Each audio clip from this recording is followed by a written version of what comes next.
મહાદેવનો જિલ્લા ઉત્સવ આવે છે, જે પાટણ તળ ઔદિત્ય સહસ્ત્ર બ્રાહ્મણ ભવાઈ મંડળ દ્વારા લોકકલા યાની કે ભવાઈ પ્રસ્તુત કરી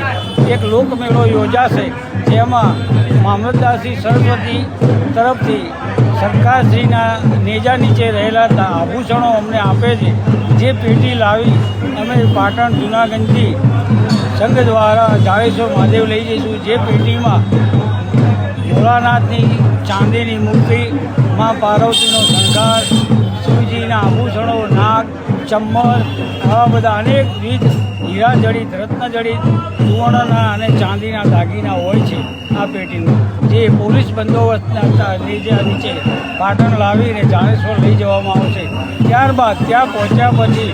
મહારુદ્ર ભવાની શંકર જાડેશ્વરની મહાપૂજા થશે અને ત્યાં રાત્રે 9 કલાકે મા બહુચરની આરાધના કરી દીપ પ્રાગટ્ય કરી મંગળદીપ ગવાઈ ભવાઈ રમતી મૂકવામાં આવશે, જે પાટણના બ્રાહ્મણો દ્વારા થકી થાય છે, જેમાં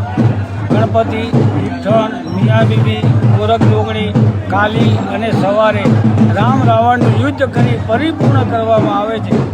આ ભવાઈનું મહાત્મા એક જ છે કે જે પણ ભાઈઓને નિસંતાન હોય અથવા કોઈ કાર્ય ના થતું હોય તો આ ભવાઈ અખંડ જાગરણ કરીને અનંત ચતુર્દશીના દિવસે જો જોવે તો તેની સર્વ મનોકામના શ્રી જાડેશ્વર દાદા સ્વયંભૂ છે એ પૂર્ણ કરે છે।